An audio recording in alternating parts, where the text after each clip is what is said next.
of Los Mochis, Sinaloa, Mexico. This young man is an exciting fighter. Obviously, looked very impressive in his victory over Yuriokis Gamboa back in April at AT&T Stadium in Arlington, Texas. He's certainly looking to make some waves here at 135 pounds. Anytime this young fighter is inside the ring, he is all action and looks to close the show in quick and abrupt fashion. Ladies and gentlemen, please welcome Jose Rayo Valenzuela. Jose.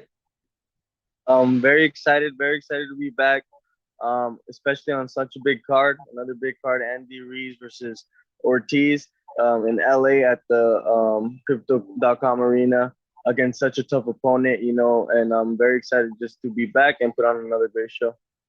All right, I'm going to start off asking the fighters a couple of questions, then we're going to open up to the media for questions. When we go ahead and open it up to the media, make sure to raise your hand, and then Kenneth Bohari will go ahead and call upon you. But I want to start off with you, Jose. This is your second straight fight here on pay-per-view. Crypto.com Arena, you're the pay-per-view opener. There is a lot on the line for you in this fight, taking on the former world champion and Jezreel Corrales. And if you can go ahead and turn your camera the opposite way, that we could see you. There we go. The other way. And I'm sure Ryan will be able to help us out. But let me ask you the question anyway. Jose, tell us about your growth inside the ring, knocking out Gamboa in the first round. That's not an easy task. The crowd went crazy at AT&T Stadium. But in terms of your development and your growth as a fighter, how are you feeling just being 23 years of age? I'm feeling great, man. I'm feeling super excited. I always knew I would be here. So I'm just taking it step by step. I feel even better that I'm fighting a number 2 ranked fighter, a great fighter, and with a lot of heart and experience. Do you think that if you're successful on Sunday, September 4th, that this will catapult you to being a top 5 lightweight contender? You mentioned the fact that you're taking on a guy who's ranked number 2 in the world, but right now you are a budding contender. But do you think that this fight solidifies your status as being a legit top 5 contender at 135? Definitely. I think it'll open doors and give me more leverage to ask for these big fights, and people can take me more seriously and look over at my way and see me as a top 5 contender. Let's talk with Jezreel Corrales from Panama. Jezreel, you are 31 years of age. You've won 3 straight. You have captured a world title in a lighter weight class. But how good do you feel here at 135? Do you want me to translate? Martin, do we have you? Sorry, I was on mute. Yes. Bueno, Giselle, tus antecedentes te demarcan de que sos un ex campeón mundial en una división distinta y que además tenés las credenciales como para salir al ring como favorito. Pero, ¿cómo te sentís en esta nueva división de las 135 libras? Bueno, en esta división me siento cómodo, me siento bien, me siento tranquilo en este peso, contento de estar en una división en la que hay bastante boxeadores competitivos. Estamos haciendo el trabajo con el favor de Dios. Estamos trabajando fuerte para seguir el objetivo, que es coronarnos campeón nuevamente en esta división, en la 135, y nada, estamos haciendo el trabajo para salir adelante. I feel comfortable at 135. This is a very competitive division, and I'm glad to be able to be a part of it because we are going to have many great challenges up ahead. Like I said before, training has been great. I feel ready. I'm in shape, and I'm willing and able to face this fight and any other fights that come up at this division to be successful in. Can you tell me, do you feel like your experience, you've been to Japan, having won a world title on the road, that's not an easy task, but do you think your vast experience is going to play a significant difference in the outcome of the fight? Bueno, sos un boxeador experimentado, que fuiste a Japón, ganaste algo que no es fácil, volviste, tenés, como dijimos antes, las credenciales de ganador. ¿Sentís que tu experiencia va a ser un factor clave en esta pelea? Bueno, pienso que para mi concepto, siento que cada pelea es una pelea diferente, es una pelea nueva que uno va a tener. Ya lo que se hizo en el pasado quedó en el pasado, ahora estamos en el presente y el presente es lo que importa. Así que pienso que a base de mi experiencia y todo mi boxeo que tengo, siento que puedo salir ganador en esta pelea. With my experience and the amount of fights that I've had, I do believe that I can be the winner in this fight. However, each fight is different. The past is the past. I can only focus on the present, and I can't just rely on what happened before in order to think of what's going to happen ahead. Now, for you, Jose, you obviously have the likes of Isaac Cruz. He's in a eliminator fight at 135. He's taken on Eduardo Ramirez. But are you hoping that your performance against Jezreel Corrales sort of goes ahead and, leapfrogs you or puts you in line like him, because Isaac Cruz has competed for a world title against Gervonta Davis? Do you think not only is it satisfactory enough for you to win the fight, but you have to win in impressive fashion? Definitely. I don't think I can just win a close fight. I got to win an impression fashion or potentially knock him out. And I'm very confident that I can do that. I've seen some of his film, and I watched. Actually got a chance to spar Machado, one of the guys to beat him and knock him out when he was world champion. And I know how I did against him. And so I'm very confident that I can do so, and I can't wait for September 4th. All right, we're going to turn it over to the media. If you have questions for Jose Valenzuela or Jezreel Corrales, the former world champion from Panama, I'm going to turn it over to Kenneth Buhari. If you have questions, make sure to raise your hand. And then when we call upon you, unmute yourself. Kenneth, it's all you. Thanks, Ray. Ladies and gentlemen, if you have a question for Jose or Jezreel Corrales, be sure to click that raise the hand icon on your Zoom screen. We're going to go ahead and take our first question from Keith Eidig. Keith?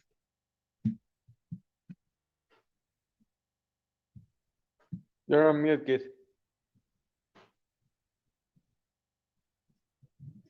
Thanks, Kenneth. My first question is for Jose. Jose, I know Ray just asked you about, maybe outperforming Isaac Cruz. What are your thoughts on fighting Isaac Cruz? Because I think people would be very interested if you two guys are matched somewhere down the line. I think that's a great fight. If you've been following me on my career, I've been asking for Isaac Cruz before he fought Tank. And if after I beat Corrales, hopefully they can make that fight happen. I know me and my team are down to do it. So I'm hoping his team and himself are down to do it. And what did you think? Everyone seems to think that he gave Gervonta Davis the toughest fight of his career. What did you think of that fight? He gave him a good fight. But he didn't win. People are praising him like he won and like he's this great fighter. But that's okay. I think that's good for him for his career. But when he comes against me, it'll be a totally different fight. And Jose, what's the reaction been in terms of enhancing your reputation off of the Vargas win? Vargas is obviously an older fighter, but no one had done that to him throughout his career. Sorry, can you ask that again? I said, what has the reaction been in terms of the enhancement of your reputation? Because you blew him out in a way that had never been done to him before. Well, my reaction, I knew I would win. I was feeling really strong through the whole camp, and I knew once I caught him, I would eventually hurt him. I just didn't believe I would catch him so early in the fight. But it happened, and I'm very happy. I'm very happy with the result, and I hope to do that again September 4th. How much do you think that maybe enhanced your stock among boxing fans and media and everything by the way you beat him? I definitely think it skyrocketed a little bit through the roof, but I still got a lot more to prove. Great, thank you, Jose. I just have one question from Jezreel. If you can ask him, Martin, how much maybe he feels he might be the most difficult opponent that Jose has fought in his career, even though he just fought Vargas. If Jose is his most difficult opponent, or if if Jezreel is the most difficult opponent that Jose will have faced in his career so far. Sentís que vas a ser bueno, sí. Ya le dijiste la pregunta. Ok, go ahead, dale. De que si sentís que José, que vos ser el rival más difícil de la carrera de José hasta ahora. La pregunta es para Corrales. Sí, para Corrales, de que si él siente que es el rival más difícil de la carrera de José. He tenido oponentes un poco más, he tenido oponentes más difíciles que él, con más trayectoria, con más experiencia que él, pero a ningún boxeador yo he menospreciado, y siempre que subo al ring siempre subo positivo y confiando en mi preparación, en lo que voy a hacer. Así que si menosprecié a mi oponente, siempre es algo positivo y siempre salgo a todo lo mejor de mí. No sé el que piense de mí. I don't know what he thinks about me, but I'll tell you what I think about him. That I'm not about to underestimate him, no way. Because if you overlook an opponent, then you're just asking for trouble. I've had more experienced opponents than he is, with more accolades, if you will. But I am not about to underestimate his capabilities at all. Thanks, Martin. Thanks, Kenneth. That's it for me. Thanks, Keith. We'll take our next question from Cesar Seda. Cesar, go ahead. Yes, I have two questions, one for each guy, but I'm going to start with Rayo Valenzuela. Rayo, how you doing? Cesar Seda, América TV, Decisión Dividida.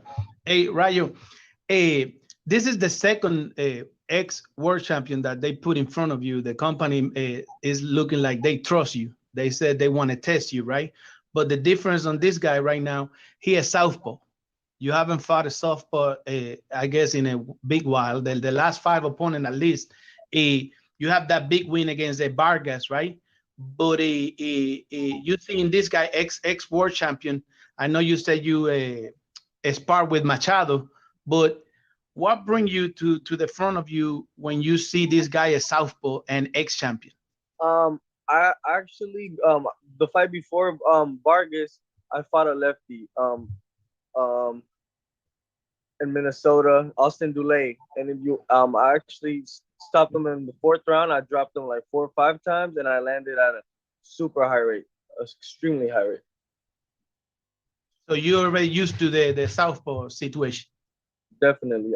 Go check the fight out, and it'll answer all your questions. I think at one point I don't even know what I was landing, but he wasn't landing much of it on me.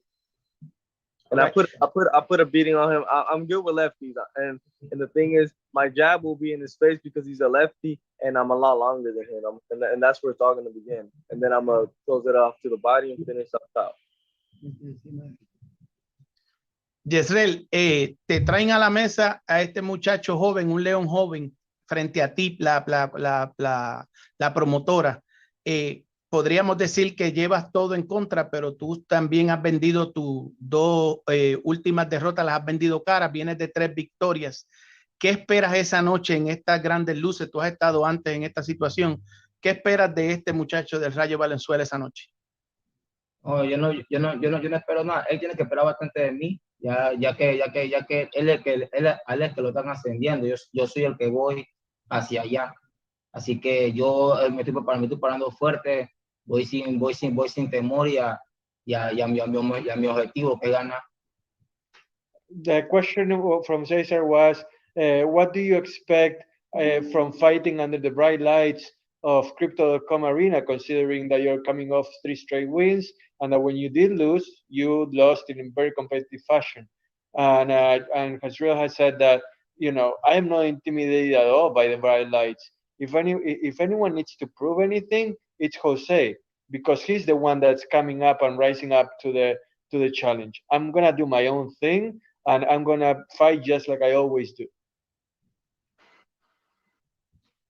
All right, thank you, Cesar. We're gonna move ahead. Next question comes from Ernesto Amador. Ok, voy a empezar con el Rayo. Rayo, antes que nada, un placer saludarte. Veo que la prensa te pregunta mucho por el Pitbull Cruz, pero yo sé que tú respetas al rival que tienes en camino. No es un error de la prensa preguntarte y pensar en rivales más adelante. cuando vas a enfrentar a un campeón del mundo, ¿esto te ha llevado a confiarte o respetas al exmonarca mundial, a Corrales? No, no, sí, claro, yo pienso que Corrales merece el respeto de mí y de la prensa, que es un gran peleador y no lo podemos overlook him y tenemos que tomar esta pelea muy seriamente y no preocuparnos de Pitbull Cruz, de nadie más y solo de Corrales. The question, espera que traduzco esta.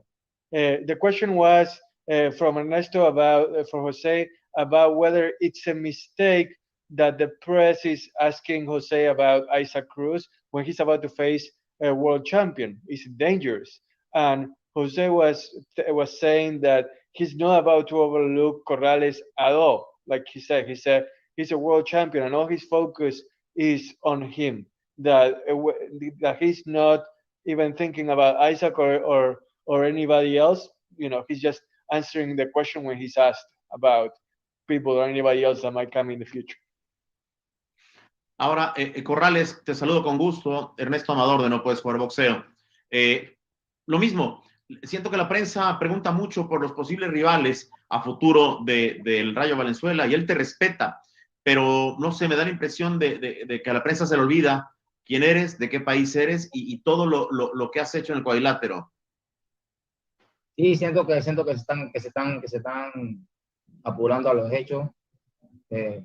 Hay un compromiso al cual hay que cumplir, tanto él como yo. Yo también tengo bastante futuro por delante. Y mi carrera yo no soy un escalón de nadie si es que lo están pensando así. Así que siento que le doy el mérito al muchacho también que también es subiendo. Y he visto también todas sus peleas y también estoy estudiando todas sus peleas que ha tenido con Justin, con el otro, con, ¿cómo se llama el que es en México también? Vargas. He visto otras peleas que ha tenido anteriormente y sé que es un boxeador de cuidado y un boxeador de respeto. Así que la pelea no va a ser fácil. Sé que la pelea no va a ser fácil tanto para mí, tanto para él. Ese ya que dice que maten en la cara tiene que tirarlo porque somos dos boxeadores zurdos y ahí se va a tener que ver quién va a ser mejor. Porque somos dos boxeadores. The question from Ernesto was whether, on that vein of Jose being asked about future fights, does Corrales feel like people are forgetting who he is, where he comes from, and the things that he has accomplished? And Corrales said that I do believe that the press is kind of rushing a little bit and that they are kind of overlooking and forgetting about who I am and what I have accomplished. Having said that, I also respect Jose a lot. I have seen his past fights against both Duley and Vargas. I know that this is going to be a battle between two southpaws that are going to go for it all, but don't put the cart before the horse because I'm still here and I can still accomplish a lot of great things inside the ring. All right. Thank you, Martin. Thank you, Ernesto. And we'll turn it back over to Ray. All right. Thank you very much to Jose Valenzuela, Cesar Corrales for their time. We're very excited as we are just over a month out until Sunday, September 4th, Fox Sports BBC pay-per-view. Cesar Corrales and Jose Valenzuela will match up in a 10-round lightweight matchup to begin the pay-per-view. Now let's get into our next matchup, as this one should be a very compelling affair. It is the return of the 3-division world champion in Abner Mares, but let's talk with his adversary first of all. His adversary has been inside the ring against the likes of Leo Santa Cruz, also Eduardo Ramirez. His record, 24 wins, opposite 4 defeats, a dozen wins, coming by way of knockout. Originally born in Mexico, now residing in Spring, Texas. As I mentioned, he challenged Leo for a 130-pound championship back in November of 2019. He realizes this is a major opportunity. If he's successful, then he puts himself in line for another big opportunity. Ladies and gentlemen, please welcome Miguel and Michoacano Flores. Miguel, how are you feeling? Awesome, excited to be a part of a great card. I mean, just hearing Valenzuela and Corrales talk, man, you know, I'm just excited. It's gonna be a great night of fights. All of them, all of the fights actually have Mexicans in them. So it's going to be a great, great night of fights. And, you know, I'm just excited. The name Abner Mares, it brings a lot to the table. So, you know, I want to just take advantage of the opportunity that's given to me. All right. Well, now let's talk with your adversary, your opponent that'll be standing across the ring from you on Sunday, September 4th. Abner Mares, well, a 3-division world champion, 31-3-1, 15 wins coming by way of knockout, a world champion at bantamweight, world champion at super bantamweight, and at featherweight. He is a 2004 Mexican Olympian born in Guadalajara, Jalisco, Mexico, now living in Montebello, California. He has fought 4 straight fights in the Los Angeles area. I mean, one fight that really comes to mind is almost 7 years ago, August 29, 2015, a legendary night in Los Angeles boxing. Him and Leo Santa Cruz threw over 2,000 punches combined. The bell rang. They went to the center of the ring and started going toe-to-toe towards one another. It's the kind of fighter that he is. And after 4.5 years away from the ring, we welcome him with open arms. Please welcome the former 3-division world champion, Abner Mares. Abner, how are you, my friend? What's going on, bro? How you doing? First of all, are you two related? No, we're not. Not at all. We're not related. My mom's cousin or something. That's funny. No, everything's good, man. Just happy to be on this card. Happy to be back. Period. You know, be fighting again. I'm just overjoyed with you know, good gratitude more than anything towards a lot of people that made this happen, and I can't wait for September 4th because it's a comeback that, you know, I've asked for a while, and it feels even it's more meaningful because it's in hometown. It's here in LA, so no, I can't wait. It should be a good one. Abner, I talked with you a couple of weeks ago during the kickoff press conference that we had on the top of the Crypto.com arena in Los Angeles, but that was about 2 weeks ago. Now that you are really in the heart of training camp, how has this process been like? Is it sort of like, you know, when you ride a bike and you're sort of, you know, back on once again? Right. Is it different for you as you're now 36 years of age? What has the process been like as you're now into the heart and the meat of training camp? You know, it's a good question and fair question, and people should know that once you get to a certain age, certain point of your life, speaking of, you know, age, getting older, obviously you got to train different. I train smarter, not harder. I know it's the same, but it's true. You know, I can't do the same things I used to do. I am sparring younger fighters, but I can't go toe to toe with them. You know, I got to be smart. I got to do what I got to do, but at the same time, get the great condition that I need to, put in all my experience into the ring. And it's been a tough training camp. I'm not gonna lie, because I've been out for so long, 4.5 years to be exact. And but what I'm doing this camp in most camps I've never done really is enjoy it. I'm really just enjoying myself. I'm making progress. I'm enjoying my time with my family. Every time I spar, my kids, my wife, my friends come and see me spar. Because, you know, I take this as possibly my last fight. So I want them to enjoy it with me. And it's just, it's one of those opportunities that you know, hardly ever get after 4 years. And I'm trying to make it a memorable one. Abner, real quick, you mentioned that this could possibly be your last fight. Yes. Is this the sort of thing where if you have an impressive performance against Miguel Flores that you're like, okay, this is the way I want to go out? Or is it the opposite way in the sense that if I look really good against him, let me test myself again? So have you thought about what that process might be like to make that decision? I have not thought about it because that's putting pressure on myself I don't know. It's just too much pressure. I don't want to put that pressure on myself. I said it at the press conference, you know, at the Andy Ruiz and Ortiz press conference. I'm not calling out no one. I don't want to fight the best right now. I'm taking it fight by fight, and you know, it is what it is. It's just Miguel Flores in front of me. I'm gonna enjoy this fight and then take it as it is. You know, we'll see what happens after that. Miguel, for you to be able to get inside the ring against someone of the caliber of Abner Mares, pretty much in his hometown, of Los Angeles. You're coming off a win over Dihul Olguin. When you've made your step up in competition, it hasn't gone your way. But do you think that this victory, and if you're impressive in a performance against Abner Mares, then it can catapult you to fighting amongst the elite in the division? I mean, exactly. That's what I said. The name, just a name, even though he's been out for a while, the name Abner Mares, it brings us, still has a value, it brings a lot to the table. So, like Abner said, actually, I'm taking it fight by fight. I got to get past him in order to get bigger fights. So right now our focus is in Abner. Like people say, he's been out 4 years, but you never know, man. Rest does you good. You never know. He may come out feeling fresh. These training camps are harder. So I'm sure these years that he's been out, it's been helping his body recuperate. So I'm expecting, the best version of Abner Mares. And, I know he's a true veteran. We're also veterans. I'm 30. I just turned 30 a couple of weeks ago. So, me, myself, I almost have 30 pro fights. So I'm a veteran myself. So that just shows you're going to have two, experienced fighters. I've competed in the world-class level. I've fallen short, against Ramirez and Leo, but I've been there. So, every time I know what it takes. So, we're just excited, and, we're going to give the fans a great, great show.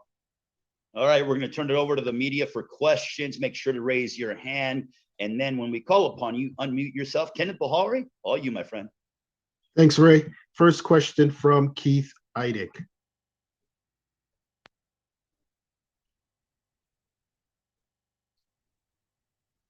Yes, my question is for Abner. Abner, you've been off for such a long time, obviously. Was there a point where you really thought you were not going to fight again? And then if so, what changed your mind about it?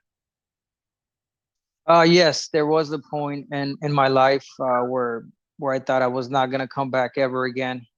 Frustration more than anything, because I think I waited a year after my injury. I did try to go for my license, but then, my family and, people around me said, you know what, why bother, Abner? You're retired, you're good. Because, I am good. I'm blessed. I am good where I'm at right now. So that kind of stopped me from continuing to pursue, my what I wanted to, which was, to come back. And then when I went and applied for my license, the California license, it was a lot. It was a lot. I had to go through a lot of doctors, people saying that I might not be able to. So it was a process. So yeah, of course, it crossed my mind that, maybe I would never get the opportunity. Maybe they will vote against, me getting my license, but it was quite the opposite. Thank God I got the okay, the approval, and I'm here, and I'm taking fully advantage of it. I'm training 100%. I'm training. I'm just enjoying this camp, training really well. And like I said, I'm treating this like I have been ever since because this is not my first detachment. I had a detachment back in 2008. If you guys knew, and I was able to make a career after that. But now and ever since, I always saw my every fight as possibly my last fight, so on. But I did make a career out of it. So this fight, I'm seeing it as my last fight. So I'm gonna go out with the bang. I'm gonna go out with on my shield, and I'm gonna put a performance for all my fans, my family, my siblings. Everybody that's gonna be out in LA at the Crypto Arena. You mentioned it was a very long process for the California Commission. How long ago? It started mid last year, because of the COVID issue. Everything we had to do through Zoom, emails. I did go see physically two commissioner retina specialists, aside from my doctor. So it was just a process, that obviously any fighter that's been injured, especially the seriousness that they took it really professional, and I just followed instructions and just waited for my turn. My last question for you, Abner, is you mentioned previously your family kind of dissuaded you coming back and said, you're okay financially, you've accomplished a lot, why bother? How much negotiating did you have to do, maybe with your wife and your children and anyone else, to kind of convince them that this was the way you should go? It took him a while to understand that it wasn't something that I just wanted because, financially or it took him a while to understand that it was something personal, something that I wanted, but at the same time, but like that, we don't want you to get hurt, I'm like, I'll be good, baby. I'll be good, girls, I defend myself. So they understood. As a matter of fact, today I had a sparring session and they were there, my daughters and my wife, and to see my little one to say, give me props and be like, Dad, you did good today. Give me 5, so things like that. And I'm just enjoying myself, like I said, but it took them a while, but now they're on it. They have to. They support me 100%, like I support them. And Abner, how old are your children now? I got a 16-year-old and a 11-year-old daughter. Okay, great. Thanks for your time, Abner. I appreciate it. No problem. Thank you. Thanks, Keith. We'll take our next question from Ismail Abdul Salam. Thank you, KB. First question is for Miguel. Miguel, obviously, coming into this fight, Abner, like he mentioned, he's had this habit right now. He's fully back as far as we know. But on your end, as a fighter looking for weaknesses and things to exploit, is that something that you would feel comfortable targeting, or do you feel like that's not something you want to put into your strategy when you're deciphering a way to beat Abner Mares? Yeah, damn, bro, that's a crazy question. That's I think people have mentioned it to me, but to me, Abner is a target. I don't just want to focus on that. What if that doesn't work? What if he's good on his eye? Well, he should be good on his eye. No, like I want to target his body. He's been out. I want to see how his body's doing. He is a target, so I'm not even worried about that. Like I said, people don't realize, man, having a couple of time off, it does your body good. So I'm sure Abner knows.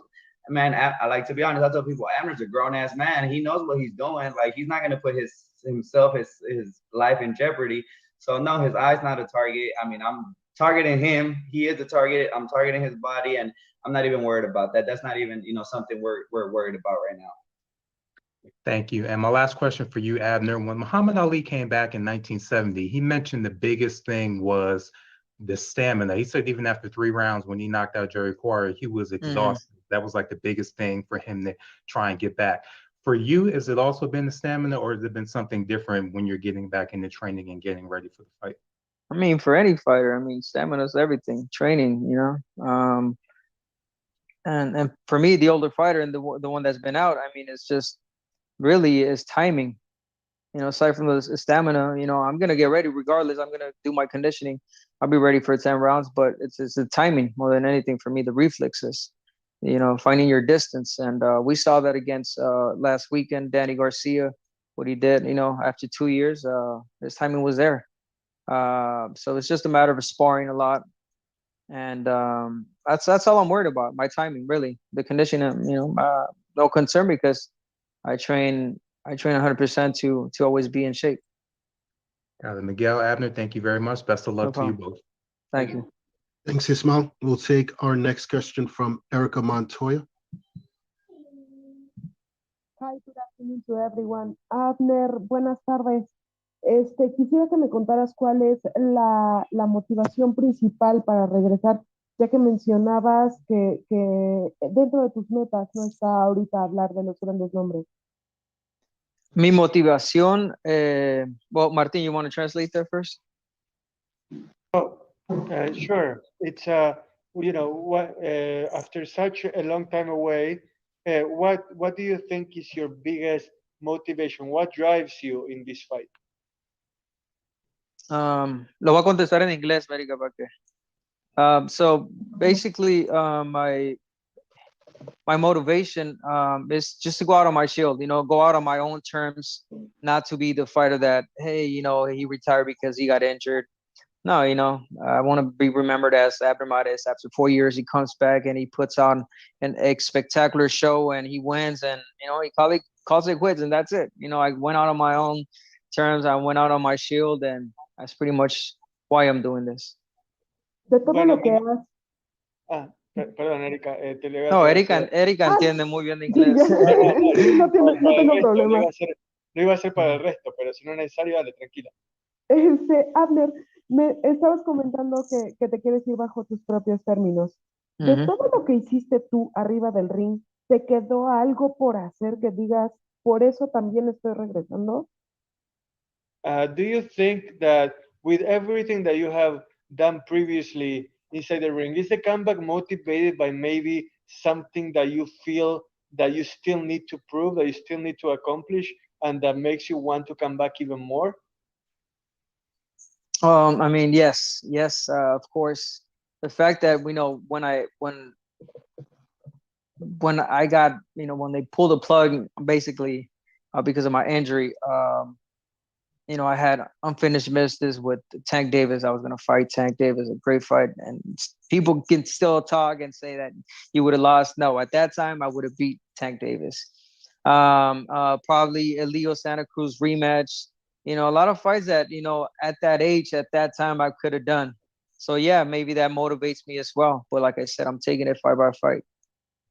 Muchas gracias y mucho éxito. A ti, Erika. Gracias. Cuídate. Thank you, Erica. Our next question comes from Ernesto Amador. Hola, ¿qué tal? Tengo una pregunta para Abner y otra para Miguel.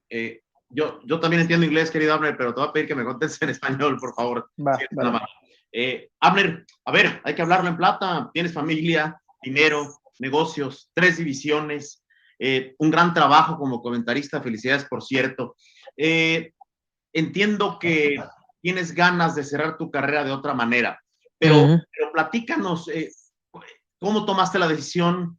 ¿Qué fue lo que te hizo regresar desde el fondo de tu corazón? ¿Recuperaste el Eye of the Tiger? Y junto con esa pregunta, una obligada, ¿sería esa asignatura pendiente con Leo Santa Cruz para cerrar con broche de oro tu carrera? It's a twofold question from Ernesto. Well, Abner, you have the money, you have the family, you do have the accomplishment having won 3 divisions. What's left there for you to want to accomplish that drives you to come back in that way? And second of all, do you feel like part of the reason for coming back is that you still have a bit of a grudge against Leo Santa Cruz, something to, like that you need to even up with him in order to go out like you want to, as someone that went out in his own terms? Bueno, pues Amador, muy buen Amador, pues obviamente las ganas, el deseo y la oportunidad, ahí está. Vuelvo y no me canso de decir que las oportunidades se aprecian, y más cuando sientes aún que puedes dar y tienes con qué dar. Así que estoy tomando esto con esa conciencia de que puedo todavía otorgar bastante en el boxeo ante un rival bueno como Miguel Flores. Y lo de Leo Santa Cruz, bueno, pues vuelvo a decir, dependiendo de cómo me vea, si me veo de la patada, pues ¿para qué? ¿Me entiendes? Y si me veo bien y si hay esa oportunidad, nuevamente hablando de las oportunidades, con mucho gusto haríamos la trilogía nuevamente, Leo Santa Cruz y Abner Mares aquí en Los Ángeles. Well, as far as the first question goes, for the reason for the comeback, I still want to, I still have the drive, I still have the fire in me. And when you have those things, why not come back and try to do your own thing and try to show that you're still very much capable of reaching great heights? As far as Leo Santa Cruz goes, first of all, let's see how I look in this fight. If I look like crap, then why even try? Then like I don't even think that would be a possibility. But if I look like I know I can look, and the Santa Cruz possibility is there, then let's do it. The trilogy can absolutely happen if the door is open. Y esta es la para Miguel. Miguel, con el gusto de saludarte, michoacano. Vas a enfrentar literalmente una leyenda joven, una leyenda peligrosa y una leyenda muy hambrienta como es Abner Mares. Creo que la prensa está diciendo que eres un rival sencillo. Creo que se equivocan enormemente.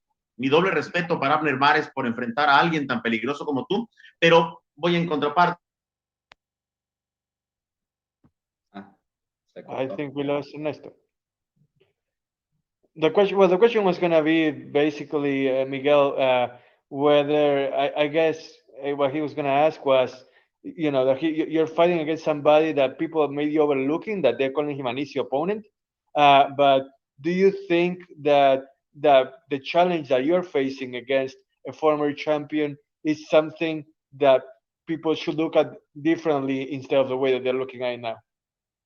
Yeah, well, I mean, he was right. He was saying basically, I'm fighting a living legend, and he's right. Winning world titles at 18, 22, and 26. Shit, some of us can't even do it at one weight, and he did it at 3. So that tells you a lot about Abner. But then, as far as sometimes it may be good to not look too good in your fights, because I hope they're not thinking that I'll be an easy fight. We've obviously had some rough nights against Eduardo Ramirez. That's one of my worst nights in my boxing career. But I'm always grateful for PBC and the opportunity. This will be my third pay-per-view event. So I hope they're not thinking that I'll be an easy fight, because on my best night, I've beat some good solid opponents, and I know what I could do.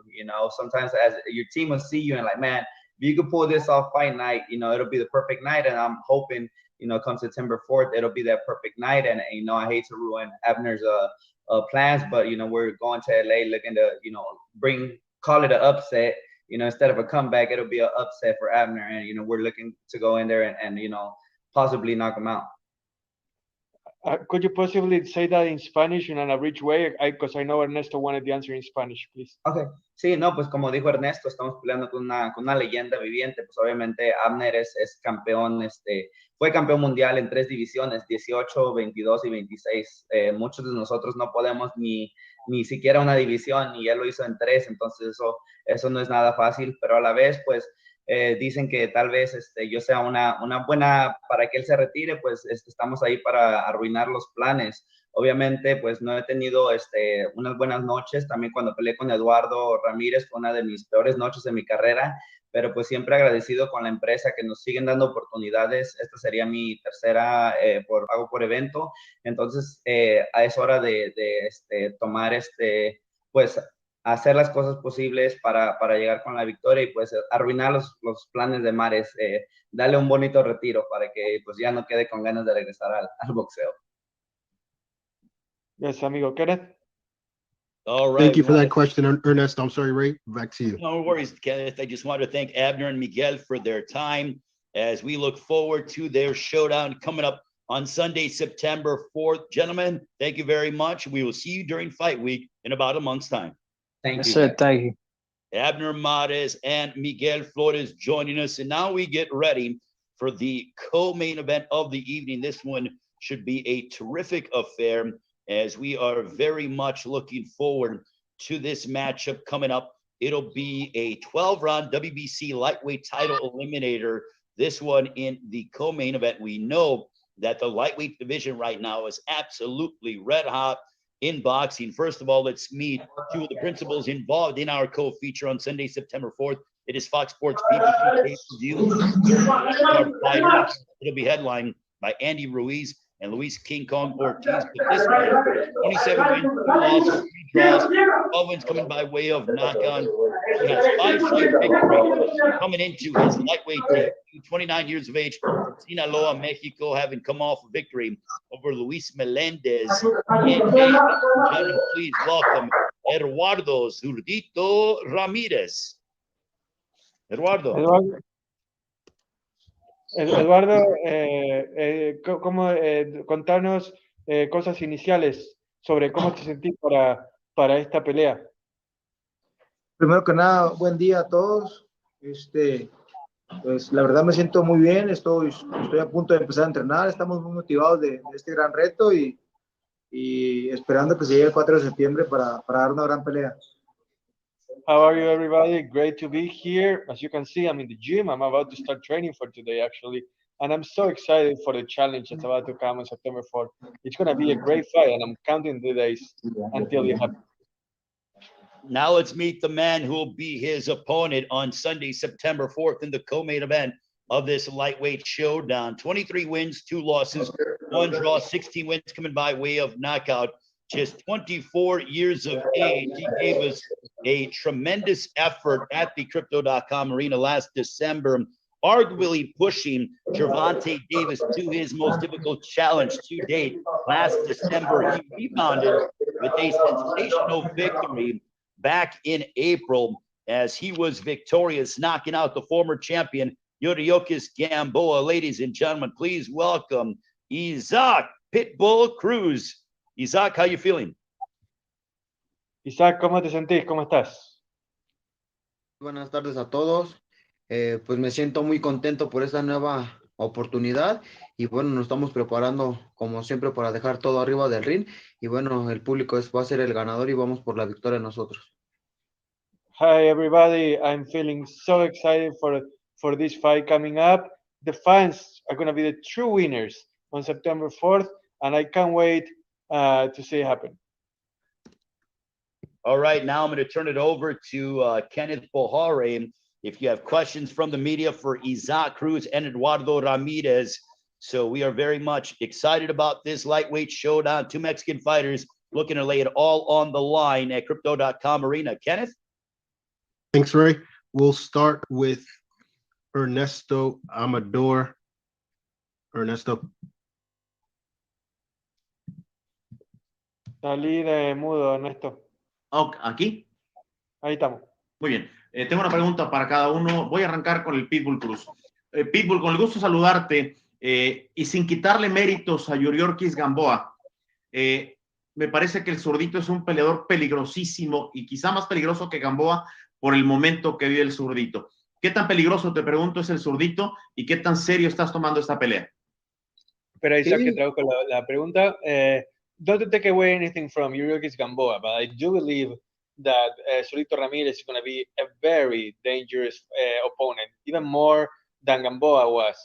Would you agree? How do you feel about the prospect of your opponent? Ahí, cuando quieras, Isaac. Sí, totalmente. No le vamos a quitar el mérito a nadie. Al contrario, le agradecemos igual a Eduardo Ramírez la oportunidad de querer aceptar el reto ante nosotros. Y bueno, pues muchos piensan que es un peleador fácil. Yo no lo veo así, yo al contrario lo veo un peleador muy complicado, muy completo. Y bueno, nosotros nos estamos preparando para ir a ganarle, para darle una bienvenida a la división de las 135 libras. Y bueno, yo sé que el Pitbull Cruz va a hacer lo propio, va a ir a dar la pelea y por la victoria. Well, like you said, Ernesto, we're not about to take anything away from anybody. And while some people might think that Eduardo is going to be an easy opponent, for me, I couldn't be more in disagreement because I think that he's going to be a complicated, tough rival for me. While at the same time, I have the mindset of welcoming him to the division in the harshest of ways and showing him what I'm capable of.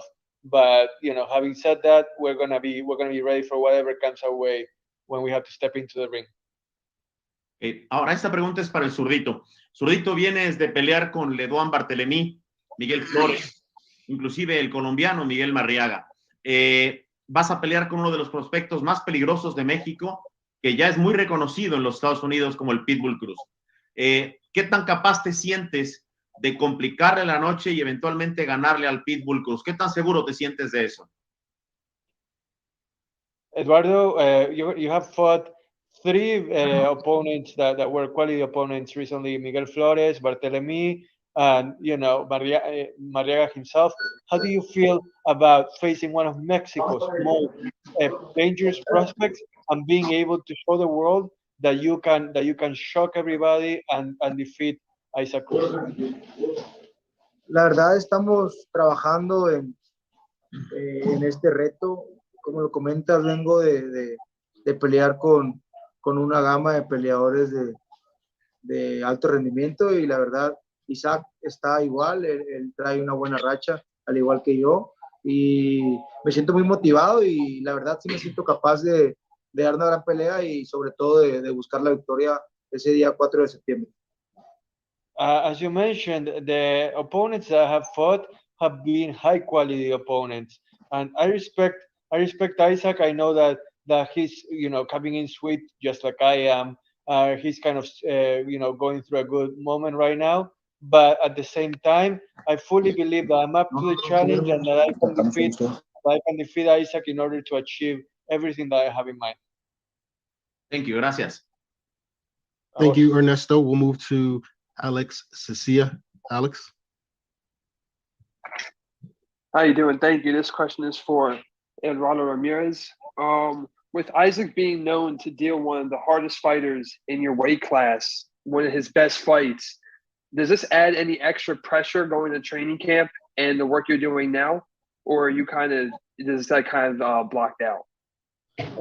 Bueno, Eduardo, sabiendo que Isaac es uno de los rivales más potentes de esta división, ¿eso te agrega presión, te hace pensar dos veces o pensás en Isaac como un rival más en tu lista de rivales y no hay diferencia con Eduardo? Let's wait until Eduardo is able to go somewhere else. Give it a second. There we go. ¿Estamos bien, Eduardo? Sí, pues tenía un poquito de problemas con la señal, pero ya estamos perfectamente. A ver, ¿me repites la pregunta, por favor? Una disculpa. No hay problema, que sí, que Isaac es un rival muy potente, de los mejores de la división. ¿Acaso el calibre de Isaac como rival te agrega presión o vos lo pensás a Isaac como a cualquiera de tus rivales y no le pones un ingrediente adicional a lo que se está peleando? No, la verdad, yo todas las peleas, todos mis compromisos los tomo con la seriedad que se debe, porque somos unos profesionales dentro de este deporte y la verdad es un trabajo y claro que no le quito méritos a Isaac, la verdad yo siento que es la pelea más dura que conlleva mi carrera, no menospreciando las anteriores, pero como lo comentan también, es una nueva visión para mí, es un nuevo reto y soy una persona de retos, me gusta estar compitiendo al máximo y esta no será la excepción. Well, I never think about a particular fight in a specific way that adds pressure, because in the end, this is my job. This is what I do for a living. Isaac is a quality opponent for sure, but I know that I can do whatever I set my mind to because I crave the challenges that come my way. The harder, the better, because I am someone that craves the pressure. I want to face the best, and I will be ready to do so on September 4th. No doubt about it. And Eduardo, beating Isaac, how much of a boost do you expect this to do to your resume going forward in your career? Digamos que le ganas a Isaac. ¿Sentís que esto va a ser un trampolín para tu carrera, que sería algo que le agregaría un punch que no tuviste antes?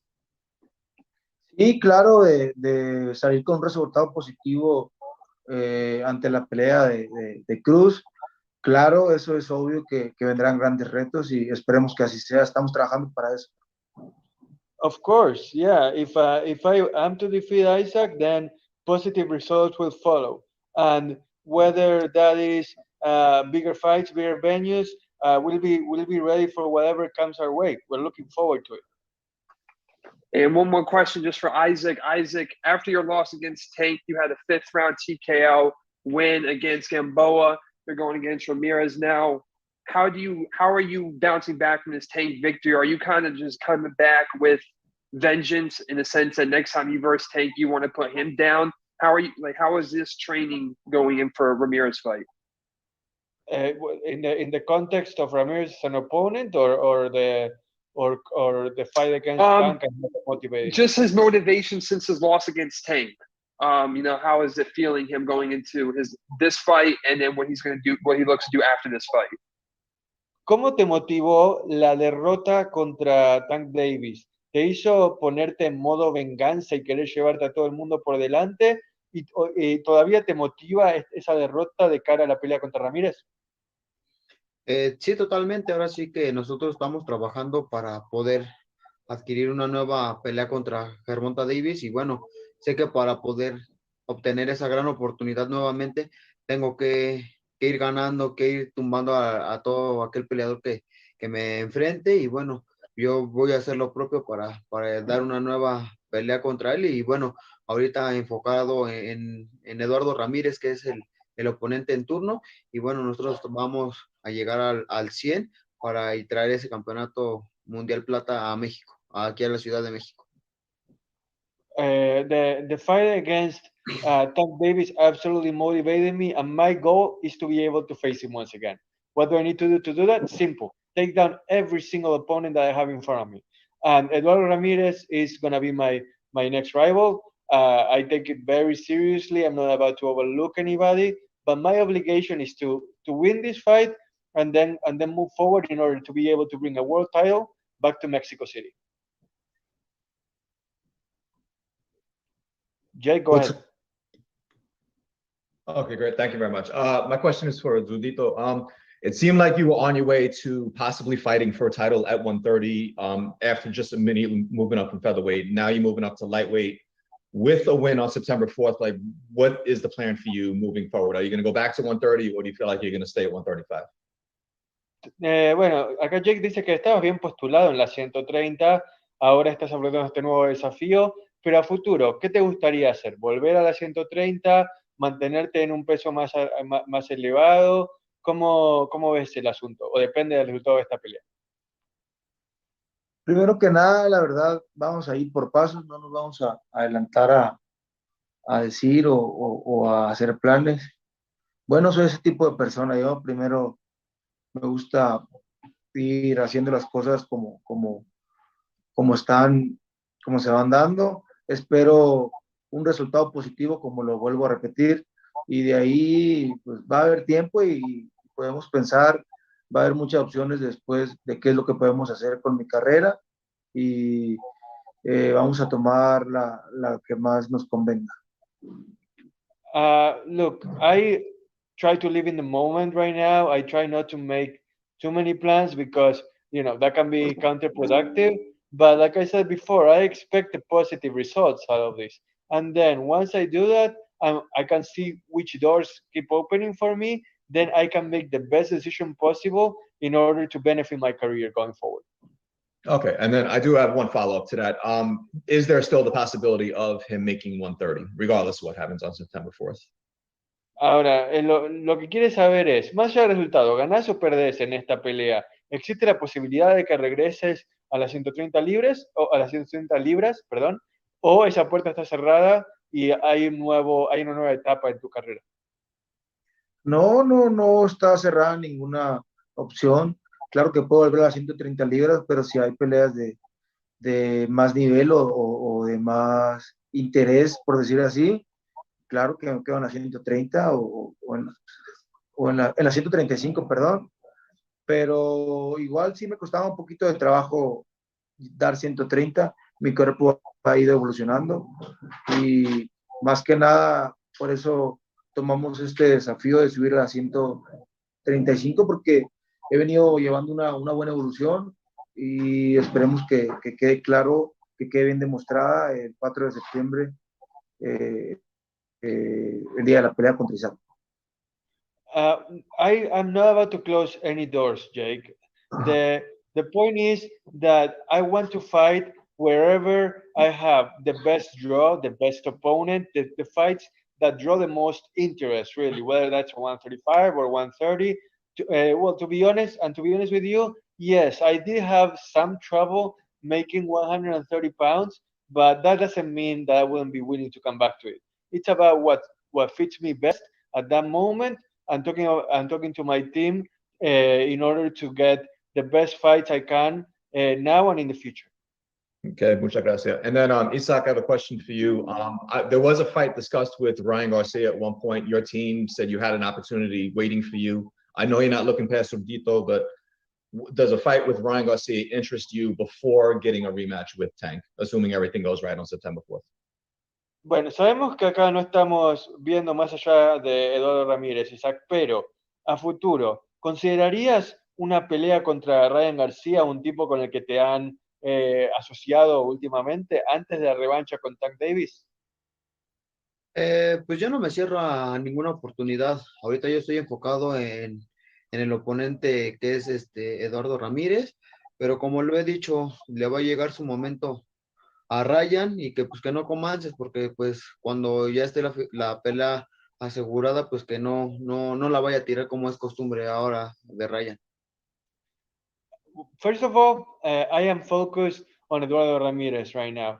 I would like to tell Ryan Garcia to not be so anxious. Wait for your turn, because when you do get the opportunity to fight me, I hope that you don't back down like you have many times before and throw this fight away. The time will come.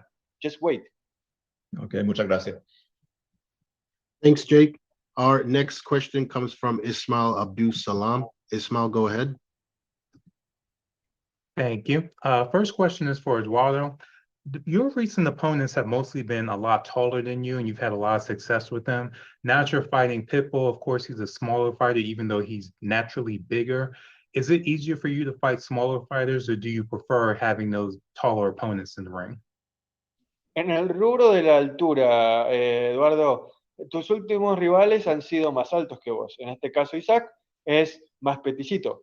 ¿Te sentís más cómodo peleando contra rivales que son más espigados, más altos que vos, o contra rivales como Isaac, en las que quizás la talla no es un factor? La verdad, va a sonar como un poco arrogante, pero no sé, me da igual. Grande, chico, a final de cuentas es una pelea y te tienes que adaptar a como sea. This may sound a little arrogant, but I don't really care. Give me short guys, give me tall guys. I will punch and try to win regardless of the height of my opponent. Got it. And last question is for Isaac Cruz. Isaac, a lot of people always herald you for the pressure that you bring to the ring and your aggressiveness. But like you mentioned, you know you need to get to that next level to be a championship holder and get that tank rematch. What do you feel is the biggest overlooked skill you've learned and applied in your last couple fights that maybe people haven't noticed? Bueno, Isaac, la consistencia y el tratar de llegar al próximo nivel va a ser la clave para que puedas tener esa revancha contra Tank, ¿verdad?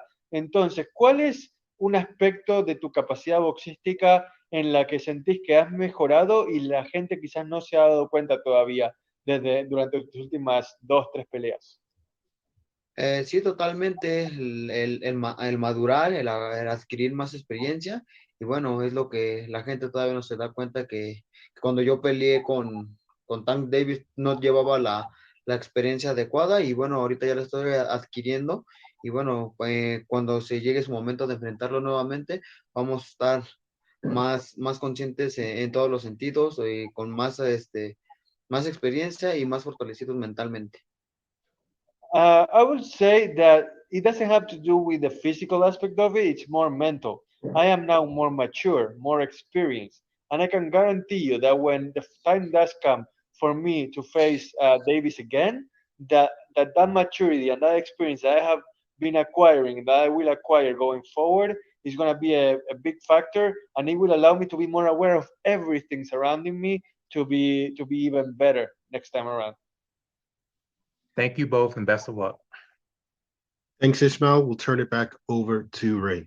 All right. Thank you very much to Isaac Cruz, Eduardo Ramirez. Thank you very much to the media. And I think it bears saying that we cannot wait for just over a month from now. A big night of boxing coming your way. It is Fox Sports BBC pay-per-view as we are ending the summer with a bang, a special Sunday night edition during Labor Day weekend, 9 Eastern, 6 Pacific time. It's all headlined by Andy Ruiz taking on Luis King Kong Ortiz in a heavyweight title eliminator. Also, the co-main event, a lightweight title eliminator between Isaac Cruz and Eduardo Ramirez. The return of the 3-division world champion, Abner Mares. He'll put his skills to the test against Miguel Flores. And to begin the pay-per-view, Jose Rayo Valenzuela matches up and puts his undefeated record on the line against a very tough Corrales, the former world champion from Panama. Thank you guys very much for joining us. We will talk to you as the weeks progress, and have a great rest of your week. Take care, everybody.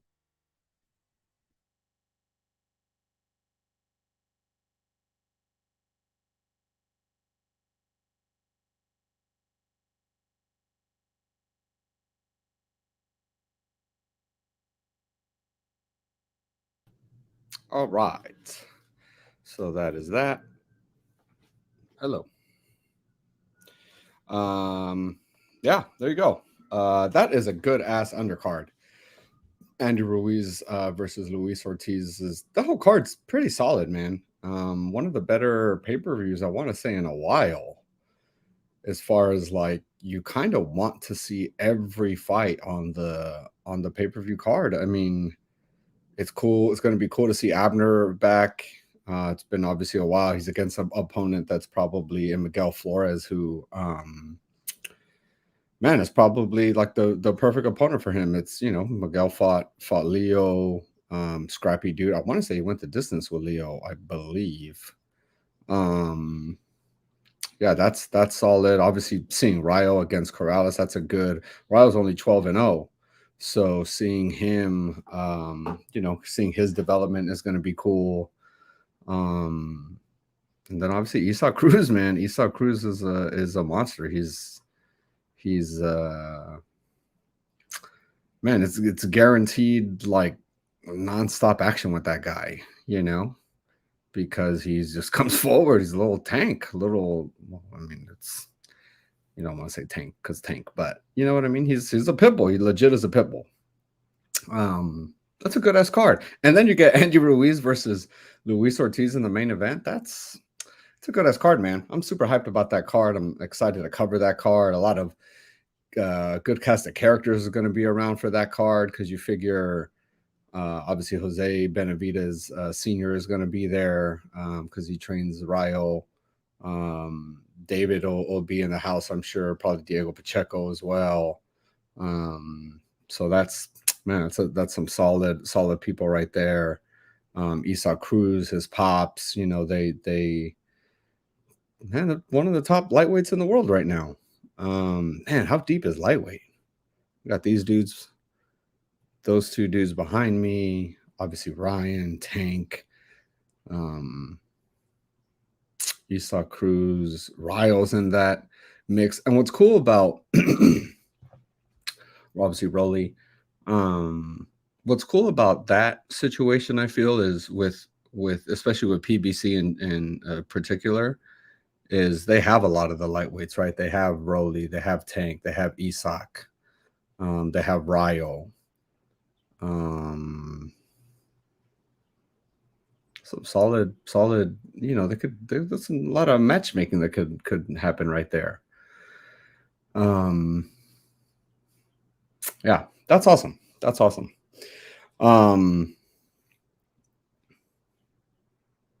It's a good card. It's a good card.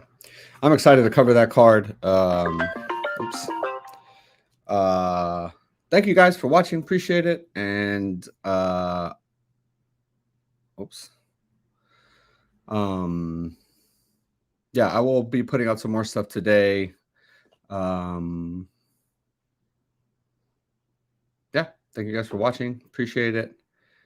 Please keep commenting, keep liking the videos, hit the bell icon.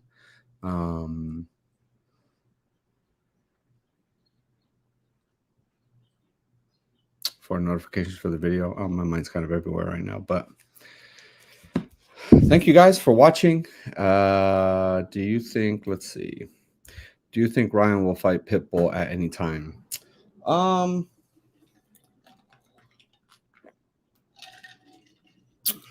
Man, I'd love to say yes, right? I'd love to say yes. I don't think it's a matter of either of the fighters really not wanting it. It's just the politics, man. It's just the politics. I feel like when I talked to Sean Gibbons, who is Isaac's manager, right after the WBC, you know, threw out there about the you know, about they were going to fight for the mandatory or something for the WBC, right? Because obviously Haney has a WBC, so it wasn't even going to be for a title, but it was for like the mandatory to fight for the WBC. You know, Sean told me that just because the WBC did that, you know, doesn't really mean that didn't really go with like Isaac's plans, you know, because I think Isaac had a fight. I think at the time the idea was to fight like mid-August or something, or no, mid-June or something, or no, that's right. Isaac was August, Ryan was June, and so he was telling me, oh, you know, that's kind of what's going on right now, and which I think it just kind of means that they, you know, Sean and Isaac and them have like a different game plan than to fight Ryan. I think, you know, I thought that was a huge fight. It was a big fight. It was getting a lot of attention, right? When WBC first mandated it. But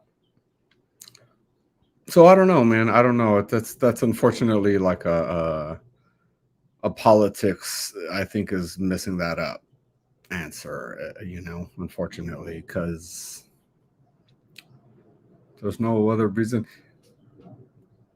Like the unfortunately right now, especially with